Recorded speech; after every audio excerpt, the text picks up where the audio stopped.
लोग थक गए हैं। वही पुरानी राजनीति को सुन सुनकर, वही पचड़े, वही भाषण, वही धार्मिक उन्माद, वही जाति आंकड़ा पिछड़ा, लोग उससे थक गए। लोग बदलाव चाहते हैं और अगर मैं उसको क्वांटिफाई करूं तो मुझे लगता है कि 60% से ज़्यादा लोग तो निश्चित तौर पर बदलाव चाहते हैं। जमाबंदी, भूमि सर्वेक्षण जो हो रहा है वो क्या कल्याण बिगहा में लोगों को राहत उसमें मिली है, उनको पैसा नहीं देना पड़ा है कि नहीं। इन तीनों विषयों को ले जाकर मैं कल्याण बिगहा से शुरू करूँगा। कई राज्यों ने जातीय जनगणना शुरू कराया जिसमें बिहार ही शामिल है। बिहार की जातीय जनगणना हुए 2 वर्ष हो गया। बिहार की स्थिति में, बिहार के किसी वर्ग की स्थिति में क्या परिवर्तन आया ये बता। उसमें कहा कन्हैया कुमार आए हैं, बड़ा कांग्रेस प्रयास कर रही है। कहाँ गए कन्हैया कुमार? मैंने तब भी कहा था कि कन्हैया कुमार मान लीजिए अगर अच्छे व्यक्ति हैं भी, अच्छे नेता हैं भी, तो भी वो ऐसे दल में हैं जिसने ये तय किया हुआ है कि भाई हमें समाज की राजनीति नहीं करनी है, हमें बिहार की बात नहीं करनी, हमें तेजस्वी यादव की बात करनी है। समाज की, बिहार की बात छोड़ दो, तुम यादव समाज से ही किसी व्यक्ति को नेता बना दो। ये कह दो कि यादव समाज में हमसे कोई काबिल होगा तो उसको नेता बना देंगे, हम लोग आपके समर्थन में खड़े हो जाएंगे। अरे तो पीछे खड़े हो जाएंगे। लेकिन ये कहो तो कि भाई तेजस्वी यादव के अलावा भी कोई यादव नेता हो सकता है, होगा, बताओ जल्दी।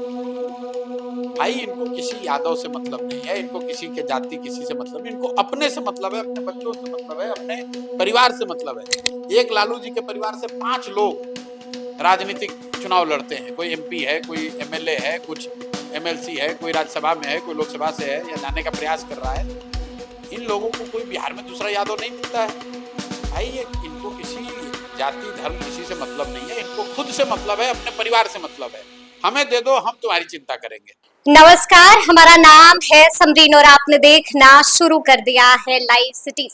देखिए, कहा जाता है कि ना मैं गिरा ना मेरे हौसलों के मीनार गिरे, लेकिन मुझे गिराने में कुछ लोग कई बार गिरे। और फिलहाल ये पंक्तियां जन सुराज के सूत्रधार प्रशांत किशोर पर बिल्कुल सटीक बैठती हैं। और इस वक्त प्रशांत किशोर जहानाबाद में है, तो आइए फिर इन्हीं से सीधी बातचीत करते हैं। सबसे पहले बहुत शुक्रिया धन्यवाद सुनिए। सबसे पहले प्रशांत जी, हम आपसे जानना चाहेंगे कि लगातार बिहार के अलग अलग जिलों का आप दौरा कर रहे हैं, माहौल कैसा दिख रहा है? माहौल बदलाव का दिख रहा है और आज नहीं दिख रहा है, पिछले 1.5-2 साल से जो मैंने यहाँ देखा, महसूस किया, बिहार में ज़्यादातर जनता बदलाव चाहती है। चाहे वो किसी वर्ग के हों, किसी जाति, किसी धर्म के हों, किसी दल के समर्थक हों, बिहार में हर व्यक्ति बदलाव चाहता है। वो यहाँ पर लालू, नीतीश, मोदी के राज से परिव का बदलाव चाहता है, बिहार में शिक्षा रोजगार चाहता है। लोग थक गए हैं। वही पुरानी राजनीति को सुन सुनकर, वही पचड़े, वही भाषण, वही धार्मिक उन्माद, वही जाति आंकड़ा पिछड़ा, लोग उससे थक गए। लोग बदलाव चाहते हैं और अगर मैं उसको क्वांटिफाई करूं तो मुझे लगता है कि 60% से ज़्यादा लोग तो निश्चित तौर पर बदलाव चाहते हैं। इसका मतलब ये नहीं है कि 60% लोग जनसुराज को चाहते हैं, लेकिन वो बदलाव जरूर चाहते हैं। वो चाहते हैं कि एक नई व्यवस्था बने, नई सरकार आए, नई व्यवस्था बने जिसमें उनके बच्चों के पढ़ाई रोजगार की बात हो। बिहार में भी दूसरे राज्यों की तरह फैक्ट्रियां लगे, यहाँ रोजगार हो, हम लोग यहाँ भी तरक्की की बात हो। कितने दिन तक 1990 से एक ही धारा पर चले जा रहे हैं, तो ये चीज बिल्कुल सेंटिमेंट स्पष्ट है। लेकिन आपका एक वीडियो भी सोशल मीडिया पर इन दिनों काफी वायरल हो रहा है। उस वीडियो में बाकायदा दिख रहा है प्रशांत जी कि मूसलाधार बारिश हो रही है, लेकिन तब भी लोग डटे हुए हैं। तो क्या ये प्रशांत किशोर की दीवानगी? नहीं नहीं नहीं, ऐसी बात नहीं है। ये शायद आप बात कर रही तारापुर की। अभी 2-3 दिन पहले मैं तारापुर में था और गोपालपुर में था। इनफैक्ट भागलपुर के गोपालपुर से सभा करके हम लोग तारापुर के लिए जा रहे थे, जो मुंगेर में है, और वहाँ पर सभा होनी थी जहाँ बहुत बारिश आंधी आ जाने की वजह से सारा पंडाल वगैरह उड़ गया। तो लोगों ने बताया कि भाई आप यहाँ आने का फ़ायदा नहीं, यहाँ पर तो सारे सब कुछ बर्बाद हो गया, तहस नहस हो गया। फिर मैंने कहा भी आयोजकों ने चूंकि मेहनत करी है, मैं पहले कभी गया नहीं हूँ वहाँ पर हवेली खड़गपुर में, तो जाता हूँ एक बार कम से कम जो आयोजक हैं उनसे बातचीत करके उनको धन्यवाद दे दूंगा। तो जब मैं वहाँ पहुँचा तो काफ़ी लोग इकट्ठा हो गए। फिर वहाँ पर बारिश भी हो रही? हाँ, बारिश जब मैं गया तब ऐसे बूंदाबांदी हो रही थी, बारिश रुक गई थी तब, लेकिन बहुत बड़ी संख्या में लोग इकट्ठा हो गए। तो फिर वहाँ पे 10 मिनट की बातचीत भी हुई लोगों के साथ। और आपने देखा होगा मैं तो हवाई चप्पल पहन के ही था, क्योंकि हम लोग के हम लोग का ये अंदाजा नहीं था कि वहाँ पर लोग होंगे। लोग, मैं फिर वही बात कह रहा हूँ, प्रशांत किशोर के प्रति कोई दीवानगी की बात नहीं है। लोग अपनी परिस्थिति से त्रस्त हैं और 25-30 साल से ये जो लालू के डर से भाजपा नीतीश और नीतीश भाजपा के डर से लालू को वोट देने की जो मजबूरी लोगों की रही है, लोगों को एक उम्मीद की किरण दिख रही है कि कोई तीसरा विकल्प अगर आ जाए, कोई रास्ता जनसुराज के तौर पे अगर वो दिख जाए तो हम लोग इस रास्ते को अपना सकते हैं। अब ये हम पर है, जनसुराज के साथियों पर है कि हम लोग जी तोड़ मेहनत करें। अगले 5 महीने 6 महीने जो समय बाकी है, जनता को ये विश्वास दिलाएं कि जनसुराज वो रास्ता हो सकता है, वो विकल्प हो सकता है। और अगर जनता को बात समझ में आएगी तो आप देखेंगे कि आपको चुनाव में अप्रत्याशित रिजल्ट देखने को मिलेगा। अनएक्सपेक्टेड रिजल्ट देखने को मिल सकता है, लेकिन हम आपसे ये भी जानना चाहेंगे कि हस्ताक्षर अभियान की भी आप शुरुआत कर रहे हैं। हस्ताक्षर अभियान शुरू करने के पीछे का क्या कारण है? हस्ताक्षर अभियान जो है वो बिहार में 3 विषयों पर जिस पर जनता के साथ सबसे बड़ा विश्वासघात हुआ है, वो 3 विषय हैं। जातीय जनगणना और उसके आधार पर समाज को सुधार देने का जो झूठा वादा किया गया वो। दूसरा, जो दलित महादलित परिवारों को, भूमिहीन परिवारों को जमीन देने की बात कही गई वो। और तीसरा, भूमि सुधार के जरिए बिहार में भूमि की समस्या को सुधारने का जो वादा किया गया। इन तीनों वादों पर जनता के साथ बड़ा विश्वासघात किया गया है। पिछले 4-5 सालों से समाज में हर जगह सामाजिक राजनीतिक चर्चा के केंद्र में ये 3 बिंदु रहे हैं। पहला, ये जातीय जनगणना की जातीय जनगणना होगा, सबका जीवन सुधर जाएगा। तो जातीय जनगणना तो भाई देश में जब होगा तब होगा, बिहार में तो 2 वर्ष पहले हो गया। होने के बाद बिहार सरकार ने ये कहा कि 94 लाख गरीब परिवारों को हम लोग 2-2 लाख रुपए देंगे। आज 2 वर्ष हो गए, 2 बजट आ गया, किसी को हम लोग की जानकारी में 1 रुपया भी नहीं मिला है। उसी तरह 2008 से सरकार ये कह रही कि दलित महादलित परिवारों के जो भूमिहीन लोग हैं उनको 3 डिसमिल जमीन दिया जाएगा घर बनाने के लिए। अभी तक 2.34 लाख लोगों को ही ये जमीन मिली है सरकारी आंकड़ों के हिसाब से। प्लानिंग कमीशन तो बता रहा है कि उसमें से भी आधे से ज्यादा लोगों को जमीन कागज पे मिली है। और तीसरा, ये जो भूमि सर्वे का नया धन उगाही का सरकार का कार्यक्रम चल रहा है, इसमें कि भाई लैंड का डिजिटाइजेशन होगा, उससे भूमि विवाद खत्म हो जाएंगे, लैंड प्रोडक्टिविटी और वैल्यू बढ़ेगा। इसके नाम पर जो पिछले 4 वर्ष से डिजिटाइजेशन का काम चल रहा है, इसमें सरकार के जो अधिकारी हैं, मंत्री हैं, वंशावली बनाने के नाम पर, रसीद काटने के नाम पर, दाखिल खारिज जमाबंदी, इसके नाम पर हजारों करोड़ रुपए लोगों से वसूली हो रही है।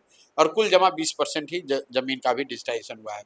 तो इन तीनों मुद्दों को लेकर हम लोग पूरे बिहार में जाना चाहते हैं, घर घर जाना चाहते हैं और लोगों को जाकर बताना चाहते हैं, कि पूछना चाहते हैं, भाई ये बताओ, ये तीनों चीज पर तुमसे बात हो रही है, तुमको इसी के नाम पर तुमसे वोट लिया जा रहा है, तुमको मिला या नहीं मिला। और इसकी शुरुआत मैं नीतीश कुमार के गांव कल्याण बिघा से कर रहा हूँ, क्योंकि अगर नीतीश कुमार के कहीं अगर ये स्कीम लागू हुई है तो नीतीश कुमार के अपने गांव में तो जरूर लागू हुई होगी। अगर बिहार में भूमि सर्वे में या भूमि के दाखिल खारिज में जमीन में पैसा नहीं लग रहा है तो कल्याण बिघा में तो नहीं लग रहा होगा। तो इसलिए मैंने कहा कि भाई मैं कल्याण बिघा ही जाता हूँ और वहीं पर घर घर जाकर ये पूछूंगा कि भाई बताओ तुम्हें 2 लाख रुपया मिला कि नहीं मिला। और वहाँ के दलितों से पूछूंगा कि 3 डिसमिल जमीन मिली कि नहीं मिली। और वहाँ के सभी लोगों से ये पूछूंगा कि आपका जो जमीन का रसीद आप कटा रहे हैं या जो दाखिल खारिज करा रहे हैं, जमाबंदी भूमि सर्वेक्षण जो हो रहा है, वो क्या कल्याण बिघा में लोगों को राहत उसमें मिली है, उनको पैसा नहीं देना पड़ा है कि नहीं। इन तीनों विषयों को ले जाकर मैं कल्याण बिघा से शुरू करूंगा। और लेकिन आपको लगता है कि लोग एतबार करेंगे आपकी बात पर? हस्ताक्षर करने की बात है तो नहीं, हमारी बात पे एतबार करने की बात नहीं। मैं तो लोगों से ये पूछने जा रहा हूँ खुले मन से। मैं ये नहीं कह रहा हूँ कि उनको नहीं मिला है। मैं तो लोगों से जाकर ये पूछूंगा कि भाई आपको 2 लाख रुपया मिल गया क्या। क्योंकि नीतीश कुमार के अपने गांव में जब गरीबों को 2 लाख रुपया नहीं मिला तो इसका मतलब कि पूरे बिहार में लोगों को नहीं मिला। अगर नीतीश कुमार के गांव के दलितों को जमीन नहीं मिली तो पूरे बिहार के दलितों को जमीन कहाँ से मिल जाएगी। अगर नीतीश कुमार के गांव में लोगों को जमाबंदी और रसीद कटाने में पैसा लग रहा है तो दूसरे जगहों पर पैसे देने की बात भी सही मानी जाएगी। तो मैंने ये तय किया है कि मैं कल्याण बिघा जाऊंगा और हर घर जाकर ये सवाल को पूछूंगा। कुछ लोग को अगर मिला होगा तो लोग बता देंगे भाई मिल गया है, तो भी जनता को पता चलना चाहिए कि भाई कल्याण बिघा में गरीबों को 2-2 लाख रुपया मिल गया नीतीश कुमार की वजह से। तो ये पूछने देखने जा रहे हैं। और हम लोग के साथ मेरे साथ जनसुराज के परिवार से जुड़े हुए लोग हर गांव में, ये बिहार में 11 मई से लेकर 11 जुलाई तक 2 महीने तक हम लोग कार्यक्रम को चलाएंगे और 1 करोड़ परिवारों से जाकर उनसे ये पूछेंगे और अगर उनकी सहमति हुई तो उनका हस्ताक्षर लेंगे कि उनके साथ इन 3 विषयों पर बड़ा विश्वासघात हुआ है और सरकार को इसका जवाब देना चाहिए। और फिर ये वाली जो लिस्ट है हस्ताक्षर वाली, क्या इसको लेकर के राज्यपाल और मुख्यमंत्री दोनों से बिल्कुल जाएंगे। 11 तारीख को बोला हुआ है। 11 मुख्यमंत्री से बिल्कुल 11 जुलाई का हम लोग टाइम उनसे मांग रहे हैं कि हम लोग ये 1 करोड़ लोगों का हस्ताक्षर लेकर आए हैं और अगर वो टाइम ना दें तो उसके बाद विधानसभा का मानसून का सत्र होगा, वहीं पर हम लोग विधानसभा को घेरेंगे और ये सारे हस्ताक्षर किए हुए कागज जो है वहीं पर मालूम है ना कि जब घेराव होता है तो पुलिस भी एक्टिव हो जाती है, खूब लाठी डंडा चलता है आप प्रधान लोग जी। लाठी डंडा तो कवर करने का आपको ज्यादा आपका एक्सपीरियंस भी है। अभी तक तो लाठी डंडा हम पर नहीं चला है, लेकिन अगर चलाए तो कोई दिक्कत नहीं है। जनसुराज के लोग डरने वाले तो है नहीं। लेकिन एक बात तो तय हो गई है कि प्रशांत किशोर के टारगेट पर नीतीश कुमार है। नहीं, प्रशांत किशोर के टारगेट पर बिहार के वो भ्रष्ट नेता हैं जिन्होंने बिहार को इस बदहाल स्थिति में पहुंचाया है। प्रशांत किशोर और जनसुराज के टारगेट पर वो दल हैं जो बिहार की जनता और बिहार के बच्चों की अशिक्षा और बेरोजगारी के लिए जिम्मेवार हैं, और आज भी शिक्षा और रोजगार की बात को न करके जातीय और धार्मिक उन्माद और लालू और नीतीश और भाजपा एक दूसरे का डर दिखाकर समीकरण बनाकर अपनी राजनीतिक रोटी सेक रहे हैं। हमारे निशाने पर वो लोग हैं। लेकिन एक बात और कही जा रही है कि होने वाले चुनाव में प्रशांत किशोर सबसे ज्यादा नुकसान तो जेडीयू का ही पहुंचाएगा। सबसे ज्यादा नुकसान यहाँ पर आपकी नजर जेडीयू वाली सीटों पर नहीं, ज्यादा है? नहीं, सबसे ज्यादा नुकसान एनडीए को होगा। इसलिए होगा एनडीए को क्योंकि एनडीए का सबसे ज्यादा वोट है। जिसके पास कुछ होगा वो उसी का तो नुकसान होगा। राजद वालों के पास कुछ है ही नहीं तो उनका नुकसान क्या होगा। तो निश्चित तौर पर अगर इसको गंभीरता से भी आप आकलन करेंगे तो जनसुराज के इस प्रयास से एनडीए को और जेडीयू को, एनडीए के घटक सारे घटक दलों को, सबको, भाजपा को, जदयू को और उनके साथ जो दूसरे दल हैं उनको भारी नुकसान होगा, क्योंकि वो लोग ही सत्ता में हैं और सिर्फ इस नाम पर वोट लेते हैं कि अरे भाई हमको वोट नहीं दोगे तो लालू का जंगल राज आ जाएगा। तो लोग कहेंगे भैया अच्छा इस बार तुमको वोट नहीं देंगे तो जनसुराज आ जाएगा, जंगल राज भी नहीं आएगा और तुम भी जाओ, अब जनसुराज आएगा। लेकिन आपको मालूम है ना कि पहले बीजेपी साफ-साफ कह रही थी कि जातीय जनगणना की जरूरत नहीं है, लेकिन अब तो बीजेपी ने भी यू टर्न ले लिया। क्या लगता नहीं, है कारण? पहली बात तो आप लोग ये समझिए कि बीजेपी वाले यू टर्न कोई नहीं लिया है उन लोगों ने। वो बिहार में जो जातीय जनगणना हुई थी ये तो बीजेपी वाले भी उसमें साथ में गए थे। सर्वदलीय जो बैठक देश में कराने की सुनिए तो मेरी बात, देश पहले बिहार के नजरिए से देख लीजिए। बिहार में भाजपा वाले जातीय जनगणना के सर्वदलीय बैठक में शामिल थे। प्रधानमंत्री से जो रिक्वेस्ट करने गए थे डेलीगेशन उसमें भी गए थे। यहाँ पर जो आरक्षण बढ़ाने की बात कही गई थी उसमें भी शामिल है। ये तो समाज के एक वर्ग को ये बताते हैं कि हम लोग को इससे मतलब नहीं है। देश के स्तर पर उन्होंने जरूर अपना स्टांस बदला है और वो इसलिए बदला है कि दबाव है, राजनीतिक दबाव है, और कहीं ना कहीं वो चाहते हैं कि भैया समाज के उन वर्गों को जो समझते हैं कि जातीय जनगणना से ही हमारा कल्याण होगा, उन वर्गों का वोट लेना है, इसलिए जातीय जनगणना करा रहे हैं। देश में जातीय जनगणना कोई पहली बार नहीं होगी। इससे पहले यूपीए की सरकार में जातीय जनगणना की गई है, लेकिन उसका रिपोर्ट आज तक प्रकाशित नहीं हुआ। कई राज्यों ने जातीय जनगणना शुरू कराया जिसमें बिहार ही शामिल है। बिहार की जातीय जनगणना हुए 2 वर्ष हो गया। बिहार की स्थिति में, बिहार के किसी वर्ग की स्थिति में क्या परिवर्तन आया ये बता दीजिए। यहाँ पर पूरे देश में दलित, महादलित, दलित, अनुसूचित जाति, जनजाति और मुसलमानों की गणना आजादी के समय से हो रही है। उन वर्गों की स्थिति में क्या सुधार आया ये बता दीजिए। गणना कर लेने मात्र से सुधार नहीं हो सकता है। सुधार तब होगा जबकि जनगणना के आधार पर जो आंकड़े आए उसके आधार पर अगर योजनाएं बने, उसके आधार पर लोगों को मदद की जाए तब तो फायदा होगा।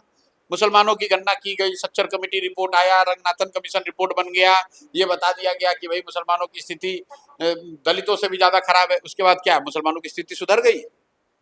तो मैं हमेशा कहता हूँ कि सिर्फ किताब खरीद लेने से आप विद्वान नहीं होंगे। किताब को पढ़ना पड़ेगा, पढ़कर समझना पड़ेगा, तब तो कुछ बात बनेगी। तो जातीय जनगणना होने से समाज का कोई भला नहीं होगा।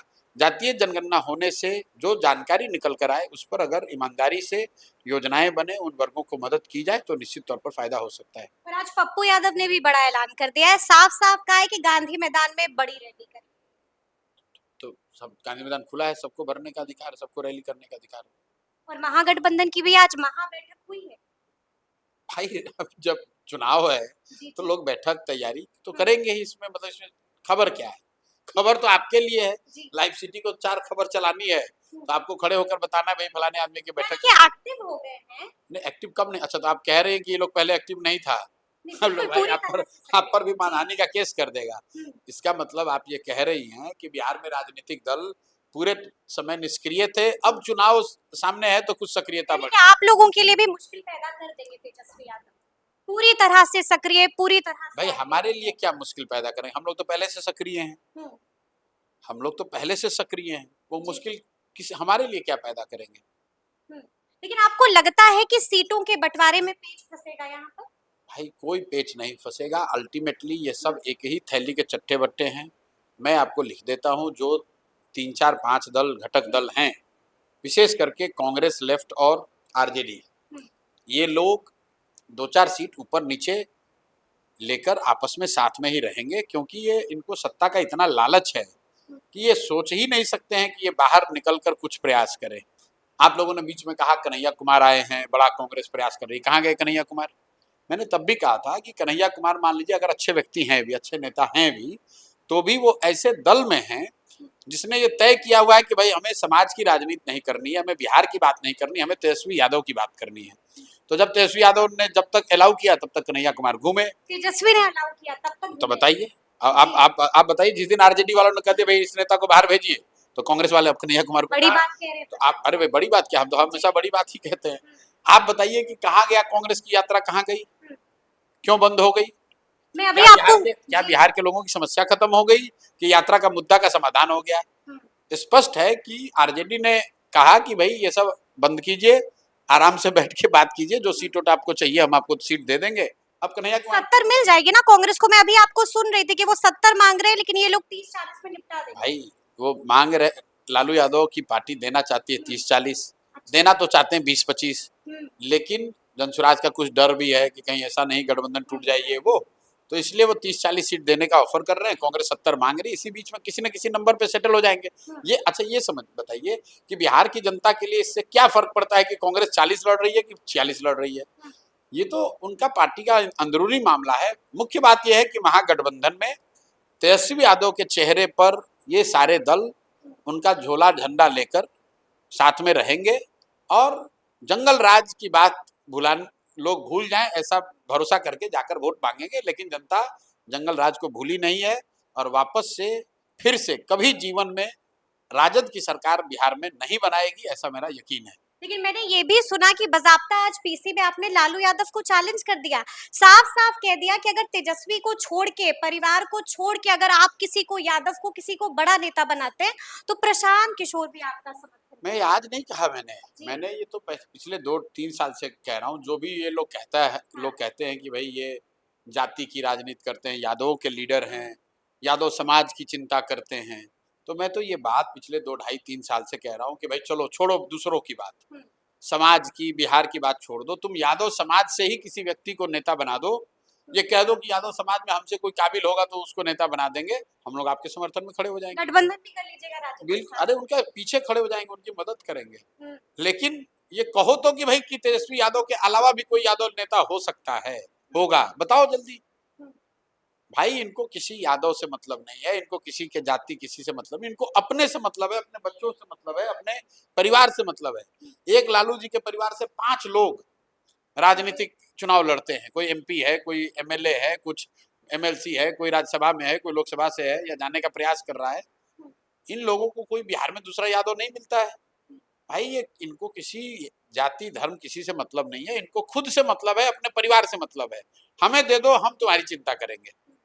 लेकिन आपने देखा है लगातार, क्योंकि बिहार में कई तरह की चर्चाएं होती रहती है, प्रशांत जी एक और चर्चा हो रही है, एक नए समीकरण की बात होती है, और इस समीकरण में जनसुराज दिखता है, चिराग पासवान दिखते हैं, कांग्रेस दिखता है, तो कोई संभावना? ये आप जैसे लोग जो कुर्सी पर बैठ के रोज आकलन करते हैं, विवेचना करते हैं, व्यू भी लाना है, चैनल भी चलाना है, तो चलो भाई हाइपोथेटिकली एक समीकरण बनेगा, अगर ऐसा हो जाए तो कैसा हो। भाई काफी नरम रहते हैं आप चिराग पर। नहीं, नरम और गरम की बात नहीं है। जब हम लोग 243 सीट लड़ रहे हैं, तो गठबंधन में जो भी आएगा वो सीट कहाँ लड़ेगा? नहीं लड़ेगा। तो अगर कोई 0 सीट पर आके गठबंधन कर रहा है तो उसका स्वागत है। और रह गई बात चिराग पर नरम होने की, तो बस मैंने पहले भी कहा है, चिराग से मेरी व्यक्तिगत दोस्ती भी है। दूसरी बात यह है कि चिराग पासवान विशुद्ध तौर पर जाति की राजनीति नहीं करते हैं, वो मुझे बात ठीक लगती है। भाई तुम कोई भी जो पैदा हुआ है उसकी कोई ना कोई जाति तो होगी ही होगी। जाति, किसी जाति में पैदा लेना या जातियों की समझ होना, समाज की समझ होना, वो एक बात है, और जाति के आधार पर समाज को बांटना, लड़ाना, वोट लेना, वो अलग बात है। तो चिराग कम से कम उतना नहीं करते हैं, इसलिए मुझे वो बात ठीक लगती है। लेकिन इसके अलावा वो हैं भाजपा के साथ, और भाजपा के विरोध में ही, भाजपा के विचारधारा के विरोध में ही जनसुराज को हम खड़ा कर रहे हैं।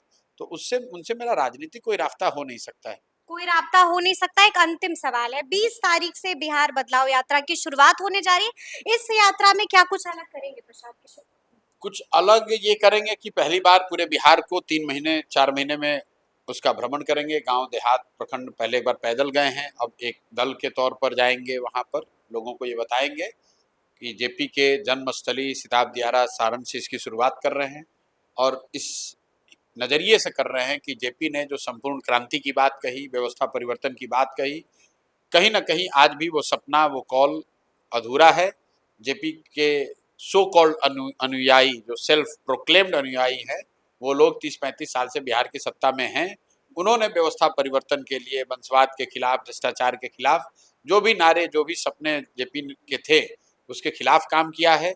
तो अब एक बार बिहार की जनता के पास मौका है कि अगर आप व्यवस्था परिवर्तन करना चाहते हैं, संपूर्ण क्रांति की बात को चरितार्थ करना चाहते हैं, अपने बच्चों के लिए नई व्यवस्था बनाना चाहते हैं, तो आपके सामने जनसुराज का एक विकल्प है, एक ईमानदार प्रयास है। आप इस प्रयास को देखिए, जांचिए, परखिए, ठीक लगे तो इसका साथ दीजिए ताकि आपके बच्चों का भविष्य सुधरे और बिहार में भी व्यवस्था परिवर्तन हो। चलिए, तो सुना आपने क्या कुछ कहा है जनसुराज के सूत्रधार प्रशांत किशोर ने। तो फिर ये पूरी बातचीत आपको कैसी लगी है, कमेंट करके हमें जरूर बताइएगा। तो ऐसे तमाम अपडेट्स के लिए बिल्कुल ऐसे ही हमारे साथ बने रहिएगा और देखते रहिएगा लाइव सिटीज। बहुत शुक्रिया।